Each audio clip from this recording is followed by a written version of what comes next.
Bueno, jóvenes, sean bienvenidos. Vamos a dar inicio a este módulo de montaje y mantenimiento de redes eléctricas en media tensión.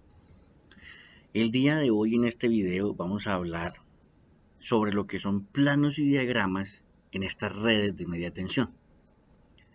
Tenemos que tener claro los elementos que hay en un plano y poder nosotros, al visualizar estos elementos, determinar qué información nos está regalando, qué información nos está suministrando cada uno de esos elementos que nos facilitan dentro del plano como tal. Planos y diagramas. Entonces, miremos uno a uno los elementos que debe contener un plano de diseño de una red de media tensión. Un plano como tal debe contener estos elementos. Como ustedes lo pueden observar aquí, en la parte superior acá arriba, vamos a tener o vamos a visualizar el diseño como tal. Tenemos la distribución en planta de cada una de las viviendas, de los locales o de los elementos a los cuales debemos llegar. En este caso es una urbanización con unas habitaciones, con unas unidades de vivienda distribuidas como lo dicen aquí. Entonces debemos tener esta primera parte, la distribución en planta y el plano diseñadito como tal, que aquí más o menos se logra ver, que enseguida lo vamos a visualizar un poco mejor con un zoom. El plano debe contener igualmente la localización geográfica, del proyecto como tal. Esta información es indispensable. Nosotros debemos saber la orientación del proyecto y más o menos las señas de la localización en donde se encuentra ubicada. En la parte superior de acá podemos visualizar el cuadro de cargas. El cuadro de cargas aquí está dividido por los transformadores, es decir, los transformadores que vamos a colocar en la red de media tensión. ¿Cuánto es su potencia? Esto lo vamos a ver un poquito con más detalle, se los explico aquí ahora. ¿Cuánta es la potencia de los transformadores? ¿Cuánta potencia instalada tiene la instalación? Es decir, cuánta potencia se le va a demandar a ese transformador, más o menos los conductores que éste requiere y las regulaciones de tensión y cositas así por el estilo. Este plano va a estar dentro del material de apoyo para que en el momento en el que ustedes lo requieran, ustedes puedan dirigirse a ese material y visualizarlo un poco mejor. Luego del cuadro de cargas, vamos a tener la posibilidad de ver unas notas aclaratorias. Estas notas aclaratorias son del proyecto. Definen hasta dónde llega el proyecto, cuáles son las responsabilidades de las personas que están haciendo el diseño y cuáles son las responsabilidades de las personas que van a realizar el montaje o el tendido de la red como tal. Entonces, estas noticas también están ahí, de hecho son notas aclaratorias como tal y van dependiendo de cada proyecto. Hay algunas que son genéricas, es decir, algunas que son siempre las mismas para todos los proyectos, sin importar cómo sea este proyecto. Pero hay otras que sí dependen del proyecto como tal. Bueno, luego, aquí en la parte inferior, vamos a tener las convenciones. ¿Ya? Nosotros debemos colocar este cuadro de convenciones para aclarar la simbología que se utilizó y cada uno de los elementos que hay dentro del diseño como tal, a qué se refieren, a qué hacen alusión. ¿Listo? Entonces, esas noticas o esas convenciones que nosotros vamos a colocar aquí deben ser claras, es decir, todo lo que se utilizó dentro del diseño de la instalación como tal. Por acá, en la parte izquierda, vamos a tener aquí abajo, un diagrama unifilar de la instalación, es decir, es un resumencito de cómo es la instalación como tal.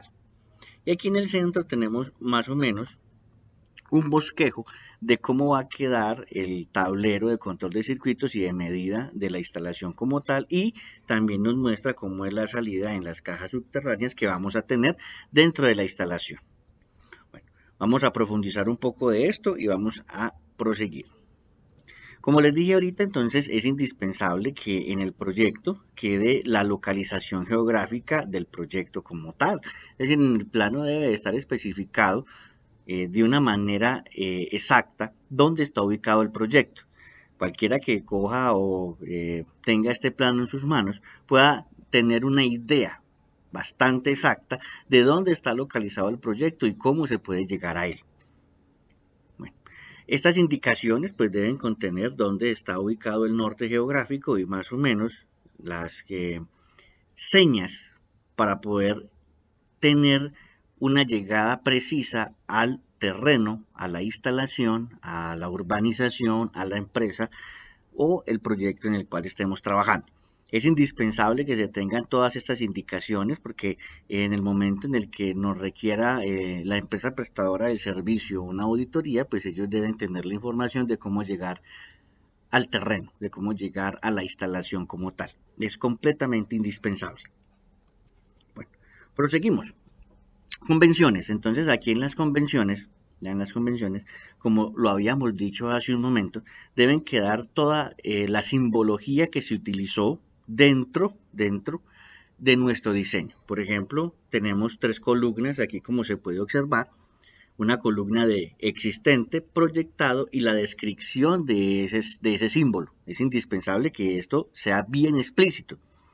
La idea fundamental es que cualquier persona que tenga los conocimientos técnicos y que tenga en sus manos este plano pueda identificar los elementos tal cual como el diseñador lo quiso hacer. Esa es la idea fundamental, que una persona que tenga los conocimientos básicos pueda entender este plano sin ningún inconveniente. Entonces, como lo pueden ver aquí arriba, una línea continua con 2 rayitas un poquito inclinadas, va a ser línea primaria aérea desnuda pero existente. Luego tenemos aquí una raya punteadita que va a ser la misma cosa pero es proyectada. Línea primaria aérea desnuda, ¿ya? Esta también coincide con esto pero va a ser solo proyectada. Línea secundaria trenzada, entonces es con este simbolito. Si ustedes pueden ver aquí, aquí están todos los símbolos, ya nos hace referencia de todos estos elementos. Por ejemplo, poste de 12 metros u 8 metros, ¿ya? Dependiendo de cómo lo vamos a utilizar, porque también aquí hay postería para alumbrado público. Entonces va a haber postes que van a tener transformador, va a haber postes que van a tener solo alumbrado público y vamos a tener cajas también. Entonces aquí tenemos la conjunción o la unión de las dos normas, de lo que es las normas aéreas y lo que son las normas subterráneas. Entonces, por aquí tenemos luminaria de sodio de 150 vatios, luminaria ahorradora de 42 vatios, el gabinete secundario, un tablerito ML, gabinete de contadores, ¿ya? Transformador, contador o medidor monofásico de 20 a 100 amperios, 220 voltios, una fase 3 hilos. Transformador monofásico, aquí no nos especifican pues la potencia, pero en el diagrama unifilar nos lo debieron haber especificado. Entonces, las convenciones son las aclaraciones de la simbología. Es decir, aquí nos están aclarando la simbología, qué son cada uno de los símbolos que se utilizan dentro del diseño que se realizó. Cuadro de cargas. Entonces, el cuadro, este es el diagrama unifilar, ay, qué pena. Este es el diagrama unifilar. Entonces, este diagrama unifilar hace un resumen de cómo quedó la distribución de cargas, en este caso, en el transformador. Entonces, aquí sí nos hacen alusión a todos los elementos que tiene el transformador. Nos dice que tiene una caja primaria con un fusible. Entonces, esta caja primaria es para uso de 15 kilovoltios para 20 kiloamperios, un fusible de 100 amperios, un fusible 15K impermeable. ¿Listo? Entonces aquí nos dan las características técnicas que va a tener cada uno de los elementos. Aquí tenemos entonces el DPS, aquí tenemos el transformador que es de 75 kVA, este señor es de 7600, 240, 120, 120, o sea que este transformadorcito es monofásico, ¿listo? Aquí dicen que tenemos un gabinetico, tenemos un bajante del poste, toda la cosa, y vamos a tener obviamente pues un gabinete. Y tenemos la distribución que se hizo hacia los usuarios. Por ejemplo, tenemos una línea por acá para 4, para 3 usuarios, para 2 usuarios, 2, 4, y aquí al fondo tenemos las luminarias. Bueno, cada uno de estos elementos debe contener la información necesaria para que cualquier persona, cualquier técnico, cualquier tecnólogo o ingeniero en su defecto, que realice la visualización de esto, sepa cada uno de esos elementos qué características técnicas requiere. Entonces vemos por aquí, por ejemplo, que tenemos un medidor de energía, lo que habíamos visto ahorita, este es de 15 a 60. Tenemos 3 protecciones aquí de 50 amperios con un nivel de cortocircuito de 10 kiloamperios. Y de aquí se van a salir el número 6 y número 8 para la cometida del usuario.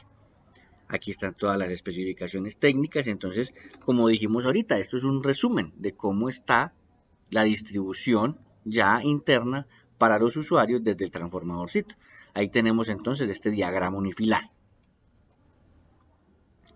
Normas. Entonces, en el plano, ya este es un zoom, ahí se ve un poquito borroso, pero es un zoom del plano como tal, del diseño como tal. Entonces, normalmente se deben colocar los elementos que se requieren.